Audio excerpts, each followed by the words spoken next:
और एक बार मैं पुनः फिर से दिखाता हूं वीडियो को। और आज की जो डिबेट है, आज का जो डिबेट है, इसी पे आधारित डिबेट है। एक बार पुनः मैं फिर दिखाना चाहता हूं इस वीडियो को।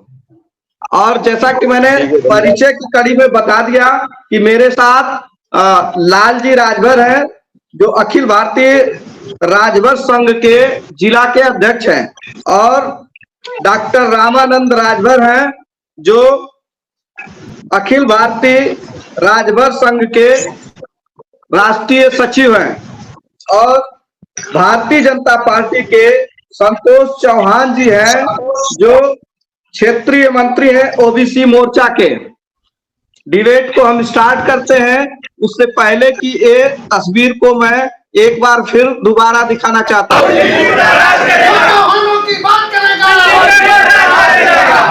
कि हमारी आबादी वोटर के हिसाब से हमारे मतदाता 1.5 करोड़ है इस प्रदेश में, लेकिन हिस्सेदारी हमारी 5 लोकसभा की बनती है, लेकिन एक भी हिस्सेदारी नहीं दी। और हमारा समाज भारतीय जनता पार्टी को लगभग 95% वोट देता है, लेकिन उसने एक भी जब टिकट नहीं दिया। और 3% का ब्राह्मण समाज, उसको जो है 10 टिकट दिया है अभी 51 सीटों में, और राजपूत समाज को 7 टिकट दिया है। लेकिन हमारे समाज को जब नहीं हिस्सा मिला तो हम लोगों की कान देंगे। और हम लोगों ने तुरंत तत्काल ये मीटिंग बुलाई, और मीटिंग बुलाकर ये संदेश दिया कि हम लोग भारतीय जनता पार्टी को वोट देते रहे हैं, लेकिन इस बार हमारे समाज को भारतीय जनता पार्टी ने टिकट अब तक नहीं दिया है। अगर किसी दूसरे दल द्वारा, जो मजबूत दल, क्षेत्रीय दल हो या राष्ट्रीय दल हो, अगर वो किसी हमारे भाई को टिकट देता है तो हम पूरे प्रदेश में उस दल का समर्थन करते हुए भारतीय जनता पार्टी को हराने का काम करें। तो ये आपने ये वीडियो देखा, तस्वीरें देखी, तो सबसे पहले मेरा पहला सवाल है डॉक्टर रामानंद जी से कि इन तस्वीरों को देखकर अभी वर्तमान में ओम प्रकाश राजभर को मंत्री बनाया गया है और दारा सिंह चौहान को भी मंत्री बनाया गया है, और इस तस्वीरों को जो आपने देखा है, इस तस्वीरों से आपको क्या लगता है डॉक्टर रामानंद जी, बताएं। जी, एक तस्वीर जो है मेरे समझ में, जो सामाजिक पीड़ा करने वाले, सोचने वाले हमारे लोग हैं, उनकी पीड़ा बिल्कुल सही है। इसलिए कि अगर हमारी आबादी बड़ी है तो हमें भागीदारी भी बड़ी होना चाहिए, और जो भूमिका चौहान समाज के साथ हो रही है वही भूमिका राजभर समाज के साथ भी बीजेपी कर रही है। ये अपने आप में एक बहुत दुखद पहलू है, जबकि पूर्वांचल में राजभर समाज भी बड़े पैमाने पर बड़ी संख्या में है और चौहान समाज भी बड़ी संख्या में है। एक तरह से कहा जाए तो चौहान और राजभर समाज में कोई फर्क भी नहीं है। जो उनके दर्द है वो हमारे भी दर्द हैं। जी बताएं संतोष जी बताएं कि क्या इनका दर्द, इनकी जो पीड़ा है, ये सरकार सुन रही है या नहीं सुन रही है? क्यों ये दर्द को बयां कर रहे हैं सरकार के सामने? बताएं संतोष जी।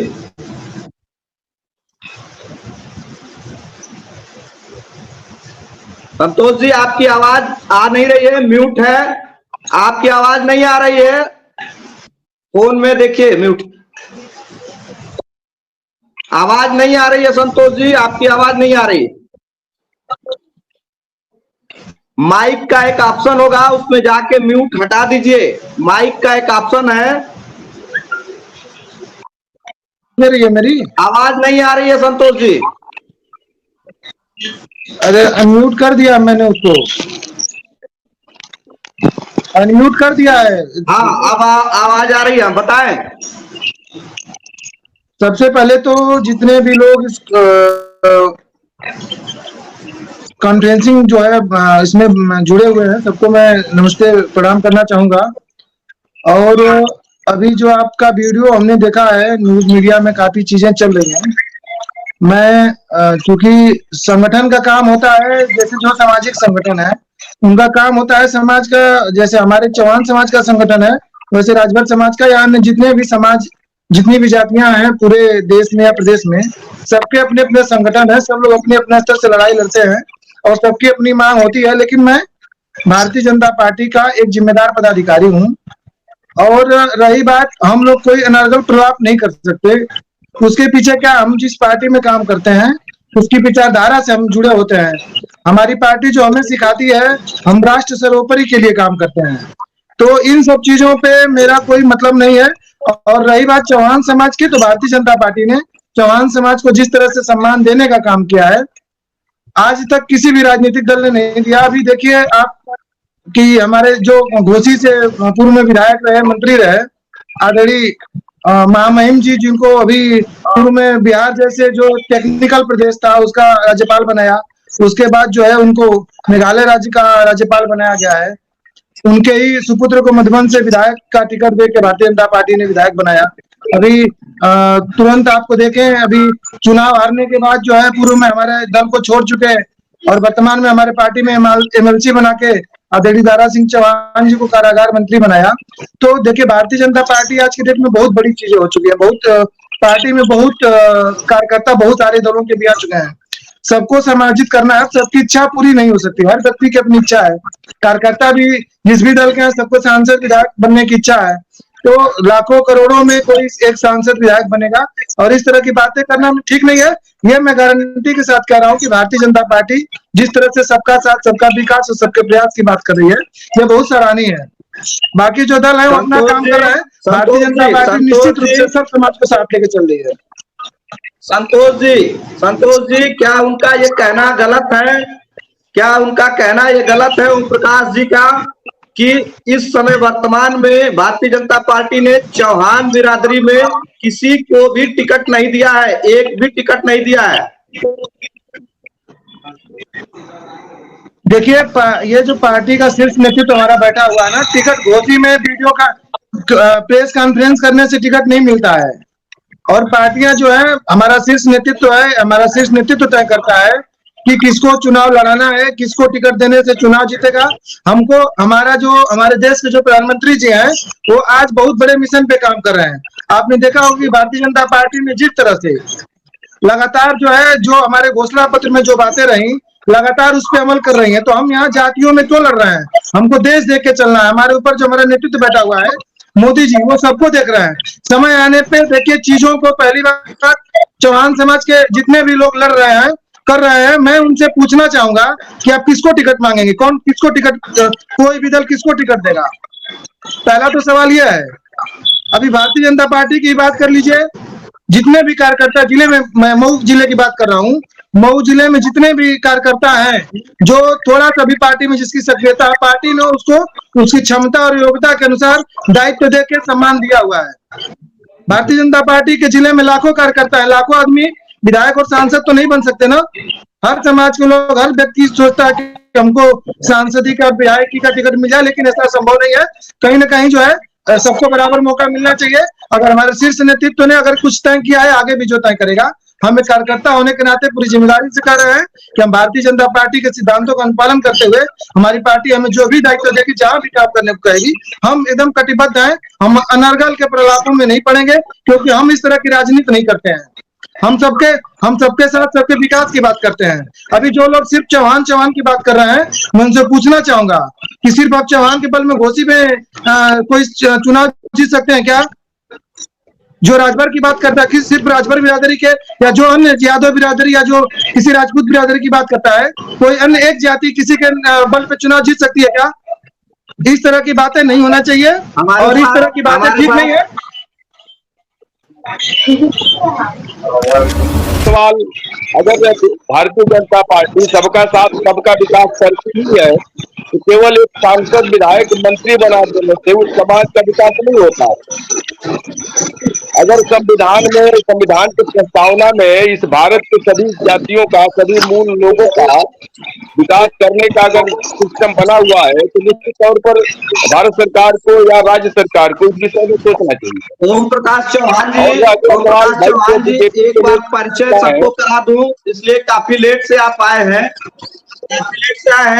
आपको एक बार परिचय बता दूं कि संतोष चौहान जी जुड़े हुए हैं, भाजपा नेता है, क्षेत्रीय मंत्री है ओबीसी मोर्चा के, और लाल जी राजभर है, जो अखिल भारतीय राजभर संघ के जिला अध्यक्ष हैं, और डॉक्टर रामानंद जी हैं, जो अखिल भारतीय राजभर संघ के महासचिव हैं। जी बताएं डॉक्टर साहब, डॉक्टर रामानंद जी बताएं। अभी भारतीय जनता पार्टी के क्षेत्रीय मंत्री महोदय जो चौहान समाज से हैं, उनका जो बयान आया और जो उन्होंने अपनी विचारधारा बोला है, वो निश्चित तौर पर भारतीय जनता पार्टी की विचारधारा है। और हम भारतीय जनता पार्टी या किसी दल की बात नहीं करते, हम अपनी भागीदारी को सुनिश्चित करने की बात करते हैं। और दूसरे सवाल में जो भारत सरकार का स्लोगन है, सबका साथ सबका विश्वास, मेरे समझ में ना तो चौहान समाज पर लागू होता है, ना तो राजभर समाज पर लागू होता है। इसलिए कि राजभर बस्तियों में, चौहान बस्तियों में सरकार के प्रतिनिधि लोग जाएं और देखें कि वहां सबका साथ सबका विकास या सबका विश्वास के क्या रूपरेखा चलेगी। इसलिए कि हम लोग सामाजिक कार्यकर्ता हैं, तो निश्चित तौर पर हमें इस विषय पर चिंतन करना है। हम तो वोट किसी को भी देते आए हैं, देते रहेंगे, ये हमारी अपनी विचारधारा है। हम उस विषय को, उससे समर्थन नहीं है कि जो गति चौहान की हो रही है, जो गति राजभर समाज की हो रही है, वो आज अपने आप में इस सरकार में भी यही हो रहा है। तो फिर पिछली सरकारों का हम वर्णन और दोष क्यों दें? हम तो नहीं सहमत है इससे कि सबका साथ सबका विकास में राजभर समाज और चौहान समाज का भी सबका साथ सबका विकास हो रहा, ये बिल्कुल ठीक नहीं है। सरकार को इस पर विचार करना चाहिए, सोचना चाहिए। जी संतोष जी बताएं। संतोष जी, चूंकि सत्तासीन पार्टी के आप एक जिम्मेदार सिपाही हैं, इसलिए आपसे ही सवाल सबका रहेगा, तो जवाब दें। डॉक्टर रामानंद जी ने कहा कि हम सामाजिक लोग हैं, हमारा समाज जब पीछे है तो हम अपने समाज की बात करेंगे, बताएं।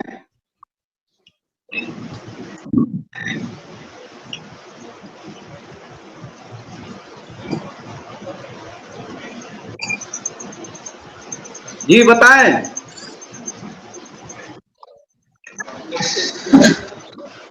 संतोष जी बताएं। लाल जी राजभर जी से मैं पूछना चाह रहा हूं, भारतीय जनता पार्टी की सरकार है और ऐसे में यहां से ओम प्रकाश राजभर के लड़के घोसी से चुनाव लड़ने जा रहे हैं, क्या कहना है? जी धर्मेंद्र जी राजभर जी, आप और आपके चैनल, जी आप और आपके चैनल को प्रणाम, जितने दर्शक देखते हैं उनको प्रणाम। मैं ये कह रहा हूँ कि माननीय अरविंद राजभर जी, चाहे माननीय ओम प्रकाश राजभर जी के लड़के यहाँ लड़ रहे हैं, ये आरक्षण की बात किए थे समाज के लिए, आज तक टिकट पे आकर गए। दूसरी चीज, उन्होंने समाज को बरगलाने का हर तरह काम किया है। और सबसे बड़ी तकलीफ मुझे भारतीय जनता पार्टी के माननीय योगी से शिकायत है कि इन्होंने आरक्षण की बात इन्होंने भी किया था, केंद्र और राज्य सरकार इनकी है, इनको किससे आदेश लेनी थी कि इन्हें आरक्षण उन्हें नहीं दिया। दूसरी चीज धर्मेंद्र जी, आज ये समाज आरक्षण के लिए एक सांसद एक विधायक हमको नहीं चाहिए, हमको आरक्षण चाहिए। एक तो हमारे समाज का आधा अधूरा नाम इन्होंने लेता है, कभी लेते हैं, कभी पूरा नाम इन्होंने नहीं लिया, चाहे यूनिवर्सिटी दिया, चाहे आपका ट्रेन दिया, चाहे डाक टिकट दिया, किसी पे माननीय प्रधानमंत्री, चाहे मुख्यमंत्री, चाहे गृह मंत्री, इन्होंने आधा अधूरा राजभरों का नाम लिया, पूरा नाम नहीं ले पाया। सुहेल देव, बस मात्र सुहेल देव रखा। तो माननीय संतोष जी अगर मेरी आवाज सुनते हो तो संतोष जी के आपके चैनल के माध्यम से मैं कहता हूं कि ये कहे हैं कि पूरे सबका साथ सबका विकास ये सरकार करती है। इस सरकार के साथ सारे लोग थे, एक आशा जगी थी ये सरकार मुझे आरक्षण देगी, बाकी ये सरकार आरक्षण क्या मुझे लॉलीपॉप देकर माने ओम प्रकाश राजभर इनको राजभर दिखे हैं और कोई राजभर यहाँ करता मऊ में नहीं है। एरोप्लेन से उतारे हैं, उतार कर लिया कर दे दिए टिकट कि जाओ जीत कर आओ, मेरी सरकार बन जाएगी। तकलीफ राजभरों को नहीं होती है कि यहाँ इनके साथ कदम में कदम मिलाकर कार्य किया। इतने राजभर चले, रामानंद डॉक्टर साहब कहे हैं ना कि मान लीजिए हम लोग इतना मेहनत किए, इस मेहनत का फल हम लोग को यही मिला है, जो सपा बसपा कांग्रेस दी है वही भाजपा। माननीय धर्मेंद्र जी,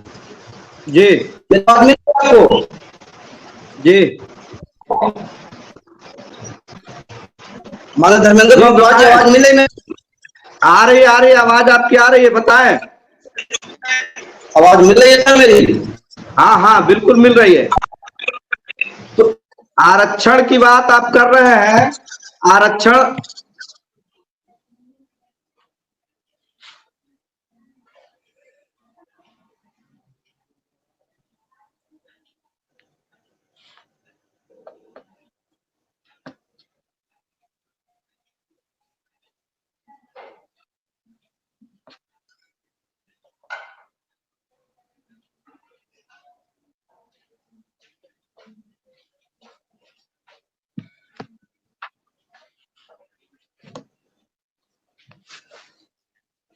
अभी तकनीकी खराबी के कारण डिस्कनेक्ट हो गए हैं, पुनः कनेक्ट किया जा रहा है।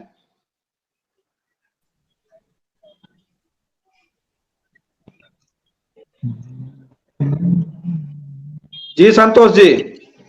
जी बताएं भाई साहब, आवाज आ रही है अब। संतोष जी, आप डिबेट से बाहर हो गए थे। सवाल जी ये अभी आया था, लालजी राजभर का सवाल ये था जी कि अभी पूर्ववर्ती सरकार और वर्तमान सरकार आरक्षण की बात कर रही थी, और आरक्षण पे कितना खरा उतरी है सरकार, इस पे आप जवाब दें। पूर्ववर्ती सरकार मतलब कौन? जो समाजवादी पार्टी और बहुजन समाज इसके पार्टी की पहले सरकार भी थी। योगी जी की सरकार रही है सोचिए और इस पिछड़ा समय भी सरकार है योगी जी की। तो ये जो राजभर जी किस दल से हैं? ये राजभर संगठन है, राष्ट्रीय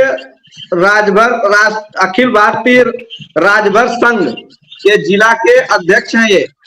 तो ये तो बेहतर जवाब इनके नेता माननीय ओम प्रकाश राजभर जी दे सकते हैं, क्योंकि इस तरह की जो तुक्का भिड़ंत बात है माननीय मंत्री जी वही करते हैं, हम लोग तो नहीं करते हैं। मैं आपको इतना बताना चाहूंगा कि भारतीय जनता पार्टी ने पिछले 33 साल से जो पेंडिंग में पड़ा हुआ था पिछड़ा वर्ग आयोग, उसको संवैधानिक दर्जा देके और जो है पिछड़े समाज का हक अधिकार दिलाने का जो काम किया वो माननीय प्रधानमंत्री नरेंद्र मोदी जी ने किया। नीट में 27% आरक्षण देने का जो काम किया वो देश के माननीय प्रधानमंत्री नरेंद्र मोदी जी ने किया। देश में महिलाओं को 33% की जो आरक्षण देने की व्यवस्था की वो माननीय मोदी जी और भारतीय जनता पार्टी की सरकार ने किया। कौन कहता है कि आरक्षण नहीं मिलता? ये लोग आरक्षण बात करते हैं, निजी लाभ की बात करते हैं। जिस दिन इनका लाभ हो जाएगा तो सारे आरक्षण और सारे समाज का हक अधिकार का बात बंद हो जाता है। सब लोग अपनी लड़ाई लड़ रहे हैं। धर्मेंद्र जी, किसी के समाज से लेना देना नहीं है। अगर समाज और सबके हित की कोई बात कर रहा है तो वो एक है भारतीय जनता पार्टी। ओम प्रकाश चौहान जी, इनका कहना है संतोष जी का कि सभी लोग अपनी लड़ाई लड़ते हैं, कोई समाज की लड़ाई नहीं लड़ता है। अभी आपने प्रेस कॉन्फ्रेंस किया है और सभी संयुक्त मोर्चा बना के और विरोध कर रहे हैं भारतीय जनता पार्टी का। क्या कहना है, बताएं। ओम प्रकाश चौहान जी बताएं। मैं संतोष भाई से ये कहना चाहता हूँ कि भारतीय जनता पार्टी जो अभी सीटें बांटी है उसमें मैं शुरू से कह रहा हूं कि जो 51 सीटें दी गई है उसमें 10 एक ब्राह्मण को और 7 राजपूत को दी गई है। और ये चौहान समाज उत्तर प्रदेश में 1.5 करोड़ मतदाता है और 1.5 करोड़ मतदाता में एक भी चौहान को अब तक टिकट नहीं मिला है। और घोसी जो सीट रही है, दो बार से हमारे यहाँ सांसद रहा करते थे। बालकृष्ण चौहान जी सांसद हुए 1999 में और फिर दारा सिंह जी चौहान जी भी सांसद हुए और ये सीट हमारी रही है पूरे प्रदेश में। इसके अलावा कोई भी सीट पर हम सभी चौहान के लोग अभी तक सांसद नहीं हो पाए हैं। तो अगर मैं इस सीट को अगर चौहान समाज के लिए मांग रहा हूँ इसलिए कि हमारा समाज भारतीय जनता पार्टी को अक्सर वोट देता रहा है, तो इसमें मैं व्यक्तिगत रूप से कहा अपनी बात कह रहा हूँ। मैं व्यक्तिगत अपने लिए तो मांग नहीं रहा हूँ। बात सुन ले, उसके बाद अपनी बात रखेंगे। और मैं एक सामाजिक कार्यकर्ता होने के नाते मैं किसी दल पार्टी का सदस्य तो हूँ नहीं, मैं चौहान समाज महासंघ और संयुक्त चौहान मोर्चा का एक सदस्य हूँ। तो मैं तो व्यक्तिगत ये कह रहा हूँ, मैं किसी व्यक्ति के लिए नहीं कह रहा हूँ, व्यक्ति अपने लिए तो कह नहीं रहा हूँ। मैं तो ये कह रहा हूँ कि समाज के किसी व्यक्ति को अगर आप वहां टिकट देते तो हमारा समाज आपको वोट देता रहा है तो उसे हक अधिकार मिलता। हमारी में दिल्ली में भी हमारी आवाज उठती, तो इसमें व्यक्तिगत कहां से मामला है? माननीय अध्यक्ष जी, और जहां तक ये कह रहे हैं संतोष भाई की आरक्षण की बात है, तो सामाजिक न्याय समिति की रिपोर्ट कोई में फेंकी हुई है। राजभर जी यही कहकर जो है समाजवादी पार्टी को छोड़कर भारतीय जनता पार्टी में गए। हमारी सामाजिक न्याय समिति की रिपोर्ट आपकी बात पूरी हो गई हो तो अपनी बात रखूं। मैं ये कहना चाहता हूँ, अपनी बात रखूं।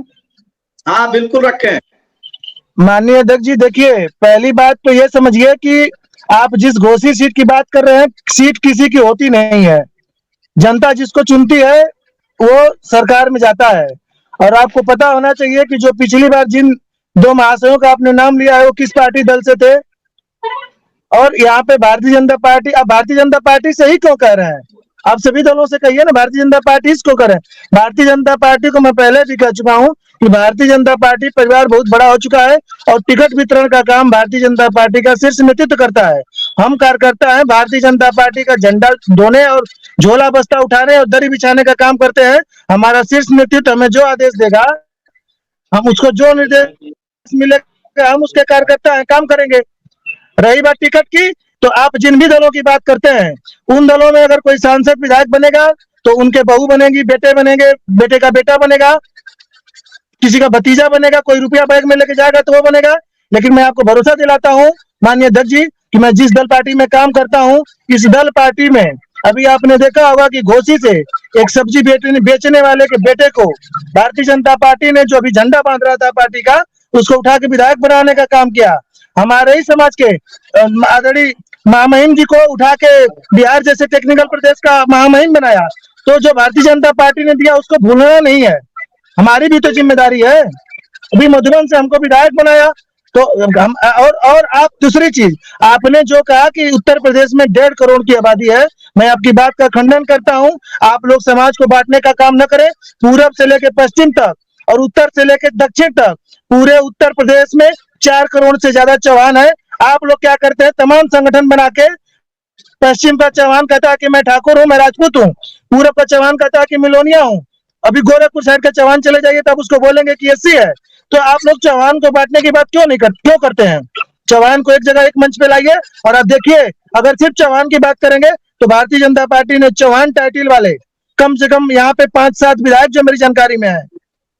और रही बात, अगर आपको जो यहाँ के लोनिया चौहान और पिछड़े समाज के जो चौहान, विस्थापित चौहान है, जो पृथ्वीराज चौहान के वंशज मूल है, उन चौहानों की बात करें तो वो भारतीय जनता पार्टी, ये जरूर सही है कि जो भी चौहान समाज के लोग हैं उनको उनका हक अधिकारी इसलिए नहीं मिला है कि जो दल और संगठन के लोग हैं हमेशा चौहान समाज को बेचने और बरगलाने का काम किए, जिसका परिणाम आज देखने को मिल रहा है कि चौहान समाज जानता है कि अगर हम फलाने दल को टिकट वोट देते हैं कि हमारा वोट ले आके भारतीय जनता पार्टी को बेचेगा, ब्लैकमेल करेगा। तो उससे अच्छा कि हमारा वोट ब्लैकमेल ना हो, हम अपना सीधा एक वोट देश के विकास में भारतीय जनता पार्टी को दे, क्योंकि भारतीय जनता पार्टी और उसके नेतृत्व पे चौहान समाज को भरोसा है। वो जानता है कि चौहान समाज जानता है कि भारतीय जनता पार्टी ही है जो राष्ट्रहित की बात करती है, सबके समाज, सबके हित की बात करती है, किसी व्यक्ति विशेष और जात की बात नहीं करती है, ना किसी धर्म की बात करती है। आदरणीय अध्यक्ष जी, मैं आपको बताना चाहूंगा, किसी भारतीय जनता पार्टी में आप पूरे जनपद सही प्रदेश और देश के कोने में कहीं चले जाइए, आपको ऐसे हजारों लाखों लोग मिलेंगे जिनके पास रहने के लिए घर नहीं था। भारतीय जनता पार्टी ने कभी जात और धर्म देख के पूछ के नहीं दिया कि तुमने हमको वोट दिया कि नहीं, तुम किस जात के हो कि नहीं। आज सबको समान रूप से आवास देने का काम, शौचालय देने का काम, राशन देने का काम, किसान सम्मान निधि देने का काम अगर किसी ने किया तो भारतीय जनता पार्टी ने दिया है। ठीक है कि आप किसी एक बात को पकड़ के, मैं ये भी स्वीकार करता हूँ कि भारतीय जनता पार्टी में हो सकता है कुछ बुराइयां भी हो, लेकिन आप अच्छाइयों की बात करिए। भारतीय जनता पार्टी जिस तरह से काम कर रही है, पूरे विश्व में मोदी जी के लोकप्रियता का डंका बज रहा है, इस बात से कोई इनकार नहीं कर सकता है। और मैं आप सभी से आग्रह करूंगा कि आप लोग अनर्गल किसी बहकावे में न आए, राष्ट्रहित में पूरी संतोष जी, इनका सवाल ये है, संतोष जी मेरी बात सुन रहे हो तो इनका सवाल ये है ओम प्रकाश चौहान जी का कि मेरा अधिकार नहीं मिल रहा है। चौहान समाज का जो अधिकार किसको मिलेगा? अगर भारतीय जनता पार्टी से इनको उम्मीद, अगर भारतीय जनता पार्टी से उम्मीद कर रहे हैं तो कैसे भारतीय जनता पार्टी में इनको काम भी करना पड़ेगा। ऐसा नहीं है कि किसी दल संगठन में काम करेंगे और भारतीय जनता पार्टी उनको उठा के सांसद, विधायक और एमएलसी बना देगी। पार्टी में काम भी करना पड़ेगा। ये माना जाए कि चौहान समाज भारतीय जनता पार्टी में काम नहीं करते हैं, नहीं जो काम करता है, चौहान समाज भारतीय जनता पार्टी में नहीं है, नहीं, जितने जो भारतीय जनता पार्टी के कार्यकर्ता है और जो काम कर रहे हैं, पार्टी ने एक एक कार्यकर्ता को उसकी योग्यता और क्षमता के अनुसार सम्मान देने का काम किया है। मेरे जैसे छोटे कार्यकर्ता को पार्टी ने जिले की राजनीति से उठा के 12 जिलों की राजनीति में भेजने का काम किया। मैं इस बात को कैसे कहूँ? मेरी जो पहचान है, मुझे जो सम्मान मिला है, संतोष जी का ये कहना है, संतोष जी का ये कहना है कि सभी भारतीय जनता पार्टी में जो भी है स्वजाति इनके चौहान बिरादरी से जो आते हैं, जो जिनकी जिस तरह की क्षमता है उनको भारतीय जनता पार्टी ने काम दिया है। कितना सहमत है आप ओम प्रकाश जी? मैं तो कहा संतोष भाई से कि आप जो कह रहे हैं, तो मैंने तो कहा कि आप ये कह रहे हैं कि पूर्वांचल पश्चिमांचल में अलग अलग समूह में जाने जाते हैं, लेकिन मैंने इनसे कहा कि 1.5 करोड़ मतदाता है हमारे पूर्वांचल में, और ये घोसी में 2.5 लाख हमारे मतदाता है चौहान समाज के, और लगभग 95% चौहान भारतीय जनता पार्टी को वोट करता रहा है। तो फिर चौहानों का हक कहा गया? क्या लोकसभा में हमारी हक से अधिकार को उठाने कोई हमारा सांसद नहीं होना चाहिए? मैं तो सिर्फ ये सामाजिक कार्यकर्ता होने के नाते नहीं कह रहा हूं, मैं भारतीय जनता पार्टी का सदस्य नहीं हूं। इन भारतीय जनता पार्टी में हमारी बात रखने वाला कोई सांसद नहीं होगा तो हमारी दिल्ली में आवाज कौन उठाएगा? और मेरा समाज हमेशा भारतीय जनता पार्टी को देता रहा। बताएं संतोष जी, मैं ये व्यक्तिगत कहना, मैं ये नहीं कह रहा हूं कि भारतीय जनता पार्टी तो दिल्ली में कौन आवाज उठाएगा? अध्यक्ष जी देखिए ऐसा है कि आप सिर्फ घोसी की बात क्यों कर रहे हैं?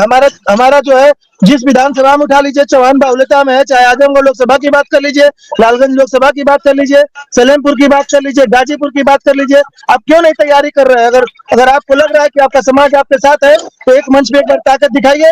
अगर आपने अपनी ताकत दिखा ली तो मैं भरोसा दिलाता हूँ कि भारतीय जनता पार्टी आपको भी बुलाकर सम्मान देगी। आप अपनी ताकत तो दिखाइए। आप एक मंच पे आते नहीं, आपके सांसद 22 राष्ट्रीय अध्यक्ष होते हैं, आप खुद मैं आपसे उन राष्ट्रीय अध्यक्षों की बात छोड़े, आप भारतीय जनता पार्टी को हमारा समाज 95% वोट कर रहा है, और आज भारतीय जनता पार्टी में हमारे चौहान समाज के बहुत वरिष्ठ नेता है। आदरणीय पूर्व विधायक शिवशंकर चौहान आपकी पार्टी में आज भी पड़े हुए हैं। आदरणीय स्वतंत्रता चौहान प्रदेश महामंत्री आज पड़ी हुई है, टिकट के दावेदार है, टिकट मांग रही है। श्याम सुंदर चौहान आजमगढ़ से टिकट मांग रहे हैं। इन सारे साथियों में से किसी एक साथी को आप चुनाव लड़ाते तो हम मजबूती से अपनी बात कहते कि हमारा समाज को हमारे भारतीय जनता पार्टी वोट करता है, और भारतीय जनता पार्टी हमारे समाज को टिकट दी है, हमारी आवाज दिल्ली तक उठेगी। तो मैं आपको मैं अपनी बात को कहा देता। अध्यक्ष जी, अगर मैं तो ये कह रहा हूं भारतीय जनता पार्टी जब हमारे समाज के टिकट नहीं देगी तो मेरा भारतीय समाज पार्टी में हमारा समाज क्यों वोट करेगा? मेरी आवाज भारतीय जनता पार्टी की वजह से कौन उठाएगा? क्या श्याम चौहान जी टिकट के दावेदार नहीं है? क्या आपके स्वतंत्रता चौहान जी टिकट के दावेदार नहीं है? आदरणीय शिवशंकर चौहान जी दल पार्टी बनाकर पूरा आपके दल पार्टी में जाकर समाहित हो गए, क्या वो टिकट के दावेदार नहीं है? क्या आपके फाउंडर मेंबर हमारे यहाँ के सुरेंद्र चौहान जी रहे हैं बलिया जनपद के, क्या वो टिकट के दावेदार नहीं है? आज जो फाउंडर मेंबर रहे, जब से पार्टी बनी राष्ट्रीय परिषद के सदस्य रहे सुरेंद्र चौहान जी बलिया जनपद, आज आदरणीय प्रयाग चौहान जी चेयरमैन रहे हैं, उनको आज तक नहीं, आपने इस बार भी चेयरमैन का भी टिकट आपने नहीं दिया। कैसे आप कह रहे हैं कि कोई दावेदार नहीं है? अध्यक्ष जी देखिए, पार्टी का जो हमारा शीर्ष नेतृत्व है ना, वो टिकट वो वितरण कराता है। संतोष चौहान की क्षमता नहीं टिकट बांटने की। मैं कार्यकर्ता हूँ, मैं जिस फोरम पे बैठता हूँ मैं भी अपने समाज की बात करता हूँ, लेकिन सार्वजनिक मंचों पे मैं इस तरह की कोई बात नहीं कर सकता। हमारा अपना फोरम है, पार्टी में हम अपनी बात रखते हैं। और रही बात किसी व्यक्ति विशेष की, तो आदरणीय शकुंतला जी की बात की है। शकुंतला जी आज भारतीय जनता पार्टी में दूसरी बार प्रदेश की मंत्री हैं। चौहान समाज की एक बेटी को सम्मान देने का, अगर कोई आप उनके सम्मान को आकिए ना, एक सांसद उनके पता है पूरे प्रदेश में कितने सांसद विधायक हैं, सबके ऊपर वह संगठन की कार्यकर्ता है। तो सम्मान और सिर्फ सांसद विधायक बनने में सम्मान नहीं है। भारतीय जनता पार्टी ने सम्मान देने का काम किया। जहां तक रही पूर्व विधायक माननीय शिवशंकर चौहान जी की, तो वो भी माननीय मुख्यमंत्री जी से कई बार मिले हैं, तो निश्चित रूप से समाज के हक अधिकार की बात किए होंगे। मेरा वो विषय नहीं है, न तो मैं उस स्तर में हूँ। रही बात चौहान समाज के हक अधिकार की, तो आप लोग जो प्रयास कर रहे हैं, हो सकता है आपके प्रयास से अगर भारतीय जनता पार्टी या अन्य कोई दल अगर टिकट देता है तो आप लोग प्रयास करिए, देखिए। लेकिन मैं आपको बता दे रहा हूँ कि भारतीय जनता पार्टी के अलावा किसी के पास कोई विकल्प नहीं है। आप लोग चाहे जितने भी बातें कर ले, पुनः भारतीय जनता पार्टी की सरकार और मोदी जी प्रधानमंत्री बनेंगे, और घोसी सहित सभी सीटों पे भारतीय जनता पार्टी के ही प्रत्याशी जीतेंगे। मैं आपको, ठीक है संतोष जी भाई, मैं बता दे रहा हूँ कि अभी चुनाव का आचार संहिता लागू नहीं हो, टिकट बट रहे हैं। अगर दूसरे दल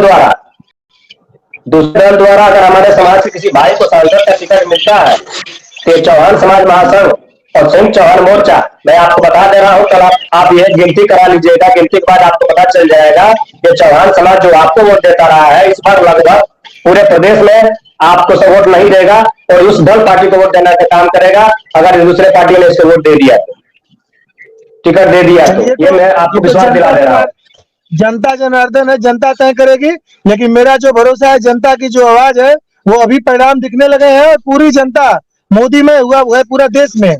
आप लोग अपना प्रयास करिए। हम भारतीय जनता पार्टी के कार्यकर्ता हैं और हम जमीन पे जुड़े हुए हैं। हम गांव-गांव जाते हैं तो हमको पता है कि हम सरकार की योजनाओं को लेके जाते हैं, लोगों के दुख सुख में शरीक होते हैं। हम सिर्फ चुनाव के समय सक्रिय नहीं होते हैं। आप लोगों से मैं आग्रह करूंगा कि आप लोग समाज में निरंतर जुड़े रहिए। अभी 2-4 महीने से आप लोग आके विरोध और समर्थन कर रहे हैं, ये सब चीजें लगातार होनी चाहिए। समाज में लगातार बने रहिए। और घोसी ही नहीं, पूरे प्रदेश में जहां भी चौहान समाज के लोग हैं, जहां चौहान समाज की बड़ी आबादी निवास करती है, तो पूरब से लेकर पश्चिम तक और उत्तर से लेकर दक्षिण तक चौहान समाज को एक करने की बात करिए। आप लोग बांटने का बात मत करिए। हमारी शुभकामनाएं आप लोगों के साथ है। रही बात चुनाव के परिणाम की, तो जनता ने अभी से तय कर लिया है और सारे परिणाम अभी से परिलक्षित हो रहे हैं। किसी गांव में घूम लीजिए, आपको जनता बोलेगी फिर से अब की बार मोदी सरकार और अब की बार 400 पार। इसका परिणाम आपको मिला। यही रसड़ा विधानसभा में महेंद्र चौहान जी को टिकट मिल गया। चौहान समाज के लोगों ने झूम कर वोट दिया और भारतीय जनता पार्टी 12,000 पे आ गई। ये चौहान समाज अगर हट जाएगा आपसे ना, तो ये भारतीय जनता पार्टी के औकात समझ में आ जाएगी। इसलिए मैं कह रहा हूं कि चौहान समाज आपको वोट देता रहा है। अगर इसको इस बार लोकसभा में आपके दल द्वारा टिकट नहीं मिला, किसी अन्य दल द्वारा लोकसभा का टिकट मिल गया, तो ये चौहान समाज पूरे प्रदेश में आपको वोट ना कराकर उस दल पार्टी को वोट कराएगा। और देखिएगा कि चौहान समाज आपको अपनी औकात बता देगा, आपकी पार्टी को औकात बता देगा। इसलिए मैं कह रहा हूं कि अभी भी समय है। आप अपने दल पार्टी से बात करके अपने उचित फोरम पर कहिए कि चौहान समाज आपके दल पार्टी को वोट करता रहा है, तो इसको भी हिस्सेदारी मिलनी चाहिए। अन्यथा किसी दल पार्टी द्वारा हमें टिकट मिल जाता है तो सारा चौहान समाज संघ चौहान मोर्चा के बैनर तहत आपको हराने का भी काम करेगा। आदरणीय अध्यक्ष जी, देखिए मैं आपसे आग्रह करूंगा, अभी भारतीय जनता पार्टी ने 1 मिनट में मैं अपनी बात समाप्त करूंगा। आदरणीय अध्यक्ष जी, एक चीज को ध्यान दीजिए। भारतीय जनता पार्टी ने जो सम्मान दिया है, आदरणीय दारा सिंह चौहान जी को कैबिनेट मंत्री बनाया है, चुनाव हारने के बाद भी MLC बनाया है। तो आप जो है इसको भी समाज में बताने का काम करिए। वो भारतीय जनता पार्टी जो चौहान समाज के बेटे को कैबिनेट में भेजने का काम की है। अन्य भी समाज के लोग हैं, सबका मिलिए। सर ये विधानसभा तक सीमित है ना, दिल्ली में अपनी बात उठानी चाहिए। ओम प्रकाश जी, मैं रोकूंगा क्योंकि आप दोनों का समय लंबा रहा है। डॉक्टर रामानंद जी बताएं। जी सर, हम तो चाहेंगे कि राजभर समाज को भारतीय जनता पार्टी या भारत सरकार या योगी जी की सरकार कोई भी पद न दे, चाहे वो सांसद हो, विधायक हो या जो कुछ भी हो। और अगर पूरे समाज के हित में जो संवैधानिक संरक्षण है, अगर वो जिसकी हमारे पूर्वजों ने मांग भी किया है, अभी भी हमारी मांगे जारी है, जिससे अगर हमको सामाजिक संवैधानिक संरक्षण मिल जाता है, तो हमारे लोग अपने आप राजनीति करने के लिए उस ऊंचाई पर पहुंच जाएंगे जहां से आज सारे लोग अपने आप को स्थापित किए हुए हैं। इसलिए मैं इस सारे बिंदुओं को जो राजनीतिक पटल के है, इससे अलग हटके मैं चाहता हूं कि भारत सरकार कोई भी हमारे राजभर समाज को किसी भी प्रकार का प्रत्याशी या प्रतिनिधि न बनावे। पूरे समाज के हित में जो सामाजिक संवैधानिक संरक्षण है वो हमें उपलब्ध करा दे। हम समझेंगे कि इतिहास के पन्नों में हम दर्ज हैं। जी, सामाजिक संरक्षण को थोड़ा सा और हमारे दर्शकों को आसान भाषा में बताएं। हमारे जो आज भारत में और खास करके उत्तर प्रदेश में जो राजभर समाज की आज सामाजिक दुर्गति है, अगर मैं कहूं कि पूरे उत्तर प्रदेश में जो राजभर समाज आज जिस पायदान पर खड़ा है, शायद उससे ऊपर सारे समाज के लोग हैं, चाहे वो SC वाले हों या ST वाले हों या OBC वाले हों। लेकिन जो हमारे नेतृत्वकर्ता, जो हमारे नेता बने, वो अपने तक सीमित रह गए और अपनी बात, समाज की बात वो सरकार चलाने वाले हाईकमान तक पहुंचा नहीं पाए। इसलिए मेरा निवेदन ये रहेगा भारत सरकार से या योगी जी की सरकार से कि पूरे समाज का भला कैसे हो सकता है, कि इनको संवैधानिक संरक्षण कैसे मिल सकता है, जो अनुच्छेद 341 के अंतर्गत है, जिसकी हमारी मांगे भी चल रही हैं, जिसमें तमाम धरना प्रदर्शन भी पूर्व की सरकारों के यहाँ किया गया है, अभी भी हमारी सारी प्रक्रियाएं चल रही हैं। अगर सरकार चाहे उत्तर प्रदेश की सरकार हो या माननीय मोदी जी की सरकार हो, हम हमेशा राष्ट्रवादी विचारधारा के साथ रहे हैं। लेकिन अगर जिस मांग को हमारे पूर्वज, हमारे संगठन के वरिष्ठ लोग मांगते चले आए, वो अभी तक हमारी पूरी नहीं है। तो पिछले 76 सालों की आजादी मिली है, इसलिए हम चाहेंगे कि हमें कोई भी प्रतिनिधि हमारे समाज को न बनाया जाए। हमें अनुच्छेद 341 के अंतर्गत उत्तर प्रदेश में सूचीबद्ध कर दिया गया। हम समझेंगे कि हमें सब कुछ मिल गया, जिससे पूरे राजभर समाज का भला हो जाएगा। चाहे पढ़ाई में हो, सर्विस में हो, शिक्षा में हो, राजनीति में, सब कुछ मिल जाएगा। ये मेरा निवेदन रहेगा राजभर संगठन की तरफ से माननीय मोदी जी से और माननीय जोगी जी महाराज जी। जी संतोष जी, संतोष जी 300 अनुच्छेद 341 की बात कर रहे हैं डॉक्टर रामानंद जी, और उसमें अपने अधिकार की बात कर रहे हैं। यहाँ इन्होंने जाति से हटकर अधिकार की बात की है। कितना मोदी सरकार इस पे काम करेगी, बताएं। निश्चित रूप से अगर इनकी सामाजिक स्तर पे अगर इनको समाज को लेकर चलने की इतनी पीड़ा है और निश्चित रूप से अगर इनकी मांग सही है, तो हम लोग भी अगर चीजें सही होगी तो हम लोग भी उसको अपने फोरम पे रखेंगे और प्रयास करेंगे, अपने शीर्ष नेतृत्व से भी बात करेंगे कि सबका जिस काम से सबका भला हो वो काम किया जाए। और जात धर्म का बात जो है, चूंकि 341 अनुच्छेद तो अभी मुझे अच्छी तरह से नहीं पता है, मैं कोशिश करूंगा कि उसको पढ़ूंगा और पढ़ने के बाद देखूंगा, अगर कुछ चीजें अच्छी हुई तो निश्चित रूप से मैं भी इनके साथ समर्थन में रहूंगा। हम कोई चौहान जी, हम कोई नई चीजें नहीं कह रहे हैं। जब भारत आजादी के कगार पर पहुंचा था तो एक गणना करने साइमन कमीशन, साइमन अधिकारी आया था, उसने गणना किया पूरे भारत में और उसका नाम रखा गया साइमन कमीशन। वो 1931 में हुई और उसी के माध्यम से 1941 में गणना हुई। जब संविधान बनने के लिए संविधान सभा बनाई गई तो उसमें 1947 के बाद, आजादी के बाद एक पत्र जारी हुआ 1949 में कानून मंत्रालय के सचिव द्वारा। उनके सचिव थे के.वाई. भंडारकर जी। पत्र संख्या F2849C 1949 में, और उसमें यही लिखा गया पूरे भारत के सभी राज्यों को कि जो जातियां 1931 और 1941 में जिस कैटेगरी में दर्ज है, भारत सरकार उनको उसी कैटेगरी में मान लिया है। और उसके बाद सारे राज्यों से उन्होंने समर्थन पत्र मांगा। जो जिन जिन राज्यों ने समर्थन पत्र दे दिया, वहां उन जातियों को संविधान में संरक्षण मिल गया। और आप भी हमारे साथ, चौहान समाज भी उसी कैटेगरी में था 1931 और 41 में। और उत्तर प्रदेश सरकार ने जब हमें समर्थन पत्र नहीं दिया तो आज भी हम वंचित हैं, जो आज दर दर भटक रहे हैं और तमाम सरकार चलाने वालों के यहाँ गुहार लगा रहे हैं। इसलिए मैं चाहूंगा कि उस पुराने पत्र को जो भारत सरकार ने 1949 में जारी किया, वो सारे पत्र मेरे पास है, पूरे भारत का रिकॉर्ड मेरे पास है उनका। अगर सरकार में हमारे आप जैसे प्रतिनिधि लोग इस पर दिलचस्पी से और एक जिम्मेदारी पूर्वक वार्ता करा देते हैं, तो मैं समझूंगा कि हमें राजनीति, एमएलए, एमपी की आवश्यकता नहीं है। हम खुद अपने आप में, हमारे सभी लोगों को भला हो जाएगा जो हम जिसकी चाहत रखते हैं। इसलिए मैं चौहान जी आपसे निवेदन खुद करूंगा कि अगर समय मिले तो आप उस चीज को जब देखेंगे तो जो आपकी पीड़ा है वो हमारी पीड़ा है। और सुनिए, 10 साल से माननीय मोदी जी है, इसके पहले भी सरकार चलाने वालों ने सरकार चलाया है, अटल जी ने सरकार चलाया है, नेहरू और राजीव गांधी, इंदिरा जी की सरकार चलाया है।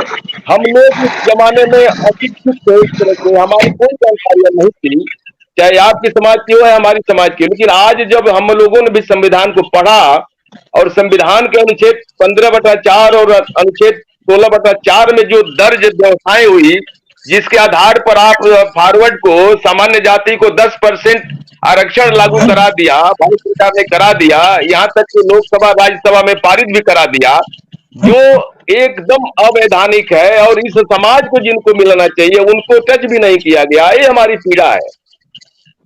इस पर हम अपनी पीड़ा को आपके सामने सहित पूरे भारत सरकार सहित तमाम श्रोताओं को कहना चाहेंगे कि जब तक हमको अनुच्छेद 341 के अंतर्गत संवैधानिक संरक्षण नहीं मिलता है, हमारा विकास, हमारे समाज का विकास नहीं हो सकता। दर्जनों एमएलए बना दे, एमपी बना दे, मंत्री बना दे, वो तो उनका विकास हुआ है, उसमें हमारा राजभर समाज का विकास नहीं हुआ है। अभी आप कह रहे हैं कि दारा चौहान जी को एमएलसी बना के मंत्री बना दिया गया, राज्यपाल महोदय को माननीय फागू चौहान जी को राज्यपाल बना दिया गया, ये तो अच्छी बात है, हम स्वागत करते हैं। लेकिन उससे क्या पूरे समाज का भला हो गया? चौहान समाज का बिल्कुल नहीं हुआ। हम भी राजभर समाज और चौहान समाज हमारे गांव में है। कभी मौका मिले तो हमारे गांव में आप आइए और देखिए कि राजभर कैसे है, चौहान कैसे है। आप भीतर की पीड़ा को जब देखेंगे तो आपको ये दिल दर्द होगा दिल में कि हम वास्तव में ये पीड़ा को हम जरूर हमें कहना चाहिए। हम आपका स्वागत करते हैं, आप पार्टी के कार्यकर्ता हैं, पार्टी के पदाधिकारी हैं, हम स्वागत करते हैं। कहीं ना कहीं कोई भी पदाधिकारी रहेगा वो अपनी आवाज को उठाएगा, लेकिन उसी में अगर 24 घंटे में आप 1 घंटे अपनी पीड़ा, अपनी समाज की पीड़ा भी ले लेते हैं तो मैं समझूंगा कि आप उस मिशन में सफल हैं। जी जी संतोष जी, आपकी बात से मैं सहमत हूँ। और रही बात, देखिए हम लोग राजनीतिक कार्यकर्ता हैं और आपने जो बात उठाई है, आपकी बात और जिस बात पे आज धर्मेंद्र जी ने डिबेट किया है, इस दोनों में बहुत अंतर है। निश्चित रूप से जो आदरणीय अध्यक्ष जी चौहान जी, ओम प्रकाश चौहान जी जिस संगठन की लड़ाई लड़ रहे हैं, तो वो लोग भी इसी तरह की लड़ाई चौहान समाज की लड़ रहे हैं, क्योंकि हमारा भी चौहान समाज अभी विस्थापित है, जो सरकार के गजट में है कि हमको जो लोनिया चौहान समाज का इंडिकेशन मिला हुआ है, हम विस्थापित चौहान है, पूर्वज हमारे हजारों साल पहले विस्थापित होके आए हैं, तो सरकार के गजट में हमारे समाज के लोग भी लड़ रहे हैं उसकी लड़ाई। लेकिन वो लड़ाइयां अलग है। एक रही बात राजनीतिक की, तो राजनीति में जो पार्टियां हैं, राजनीतिक दल है, वो देखिए जब भी भरोसा करते हैं, कोई भी पार्टी है, भारतीय जनता पार्टी हो या समाजवादी पार्टी हो, कांग्रेस या बसपा हो, तो राजनीति में आने के लिए साम दाम दंड भेद हर तरह के प्रयोग किए जाते हैं। और जब शासन सत्ता में रहेंगे तभी आपकी बात कर पाएंगे। हम शासन सत्ता से बाहर रह के आपकी कौन सी बात करेंगे? तो हमें शासन सत्ता में रहना जरूरी है। आपकी बात जी को जी आपकी बात को समर्थन करते हैं। संतोष जी, मैं निवेदन करूंगा कि अगर राजा जी बात को सुने। अगर राजा के राज में शासन सत्ता की बात की है, इनसे मेरा एक सवाल है। शासन सत्ता में संतोष जी जो पूर्व में मंत्री विधायक रहे हैं और सांसद रहे हैं पहले भी, उन लोगों ने क्यों नहीं किया? वो भी शासन सत्ता में रहे हैं और आप शासन सत्ता की बात कर रहे हैं। फिर वही शासन सत्ता में आएंगे लोग, फिर वही बात होगी जो बात अभी आप कह रहे हैं। बताएं संतोष जी।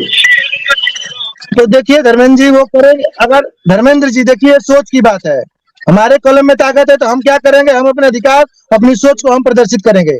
और अगले को मौका मिलता है, उसकी सोच क्या है, वो किस तरह काम करता है, हम उसको बाध्य नहीं कर सकते।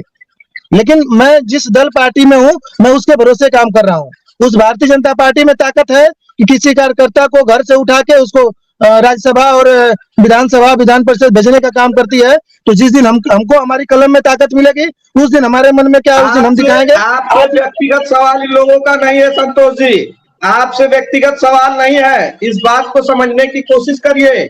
ये सत्ता में सत्तासीन लोगों से ये सवाल है, और सत्ता में आप हैं, किसी पद पे बैठे हुए हैं, इसलिए इस डिबेट में आपसे इन लोगों का सवाल हो रहा है। इसको आप धर्मेंद्र जी, मैं तो सांसद विधायक नहीं हूँ, मैं भारतीय जनता पार्टी के संगठन का सिपाही हूँ। इसलिए मैं जब भी बात करूंगा, संगठन की बात करूंगा। जो लोग मंत्री विधायक सांसद हैं, वो इस तरह के सवालों का जवाब दे पाएंगे, क्योंकि उसके लिए वो जिम्मेदार है मंत्री विधायक, इसको मानते हैं मंत्री। देखिए ये मेरा व्यक्तिगत सुझाव है कि इस तरह के सवाल का जवाब जो मंत्री विधायक होगा, जिसके कलम में ताकत होगी, वही दे पाएगा। मेरा ये विषय नहीं है। मानते हैं कि मंत्री विधायक इसके जिम्मेदार है, जवाबदेह है? एकदम जिम्मेदार है। जो सत्ता में बैठे हुए लोग हैं, जो जिनको जनता ने चुन के भेजा है, ये उनकी जिम्मेदारी है। और इस तरह की चीजों को लिखने पढ़ने के हकदार वो है, और उस चीजों को जिम्मेदारी की बात पूरा करेंगे। हम भारतीय जनता पार्टी संगठन के सिपाही हैं। बात ओम प्रकाश जी कह रहे हैं। जी मैं थोड़ा सा इस विषय पर माननीय संतोष जी से कहना चाहूंगा। ओम प्रकाश जी की बात दूसरी थी, ओम प्रकाश जी की लड़ाई दूसरी थी। धर्मेंद्र भाई, डॉक्टर रामानंद, मैं कह रहा हूँ कि आपके विचारों का हम स्वागत करते हैं, चूंकि पार्टी कार्यकर्ता है माननीय क्षेत्रीय मंत्री महोदय। लेकिन हम इतना भी जानना चाहेंगे कि हमारे लोग मजदूर हैं, चौहान भी मजदूर है, राजभर भी मजदूर है, और लेकिन 2014 के पहले जो गैस सिलेंडर हमारा मिलता था 400 में, आज वो मिल रहा है 1000 में। जो हमें पेट्रोलियम, जो गाड़ियां हम चलाते हैं बाइक से, जो पेट्रोल मिलता था 60-65 में, आज मिल रहा है 100 रुपए। जो दालें हम खाते थे 60-70 रुपए, आज 10 मिनट 140 का पैसे डिबेट और रह ये गया भी तो है। पास में है ना। 50 हो गया, 10 मिनट का डिबेट है। अपनी बात को कम आदरणीय समय में डॉक्टर पूरी करें साहब, आप लोग। मैं आपको बताना चाहूंगा, वो आप किस सन की बात कर रहे हैं, उस समय आपकी उम्र कितनी थी? और मैं तब इस आप समय सिलेंडर लेने के लिए 61 का उम्र का सुनिए हूं मैं। डॉक्टर साहब सुनिए, तब आप सिलेंडर लेने के लिए पुलिस की लाठियां खाते थे, 3-3 दिन तक जो है नहीं, लाइन बिल्कुल लगाते नहीं, थे सिलेंडर का, 4 बजे भोर में जाके बिल्कुल लाइन नहीं, लगाते थे। अरे नहीं, ऐसा गलत बात बिल्कुल कर रहे नहीं हैं। था। मैं भी इसी जनपद का रहने वाला हूँ डॉक्टर साहब, विदेश से नहीं आया हूँ, के चीजों को धरातल अरे को मैं मैं भी समझ जानता रहा हूँ। हूँ, हमें कीमत से पुलिस की मतलब लाठियां है, हमें खाता थे, उस सिलेंडर लाठियों की बात वीआईपी नहीं घरों में करेंगे। जाता था। आज जिस तरह से देखिए, भारतीय जनता बहुत पार्टी ज्यादा ने, अंधभक्त होने से समाज का काम नहीं हो सकता। नहीं हम नहीं सरकार का अंधभक्त कह विरोध नहीं लीजिए, कर रहे हैं, नहीं नहीं हमारी बात सुनिए, लेकिन आप सिलेंडर की राजा क्या कुर्सी स्थिति थी पर आप भी है, जानिए। उसकी प्रजा दुखी है, तो वो राजा अच्छा नहीं है। किस बात राजा का तो दुख है राजा है, बात? प्रजा दुखी है, तो कहीं ना कहीं कुछ कमी है। अभी घर घर तक जी, गरीबों को सिलेंडर पहुंचाने का काम भारतीय जनता पार्टी ने किया है। और आपको आपको बात करें, सिलेंडर हमारे घर नहीं पैदा होता है ना, इंडिया में तो प्रोडक्शन होता नहीं है, तो निश्चित रूप से जब उसका उपभोग बढ़ेगा, जब हम विदेश से खरीद के लाएंगे, तो जिस रेट में अंतर्राष्ट्रीय मूल्य पे मिलेगा आपको खरीदना पड़ेगा। और आपको सुविधा मिल रही है तो कम से कम उसकी कीमत तो चुकानी पड़ेगी डॉक्टर साहब।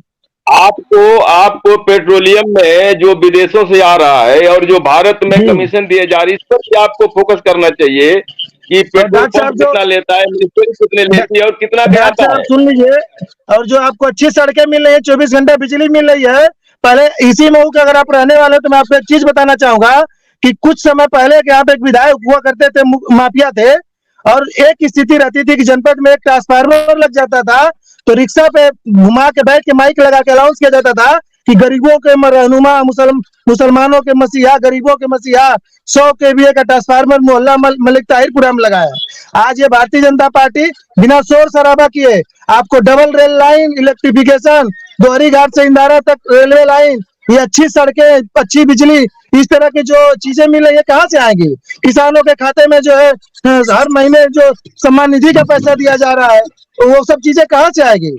कोरोना काल में आप सबको फ्री बताइए, वैक्सीनेशन हुआ, कहाँ से आप आएगा? चौहान जी, एक घर में 12 सिलेंडर खर्च होते हैं, एक सिलेंडर का 600 से 700 रुपए एक सिलेंडर पर एक्स्ट्रा लिया जा रहा है, और उसके बदले में अगर 500 रुपया दिया ही जा रहा है, तो हम कहीं तो कहीं इसके एक्स्ट्रा नहीं, गुनागरी करेंगे भाई। कहीं कहीं एक्स्ट्रा नहीं लिया जा रहा है।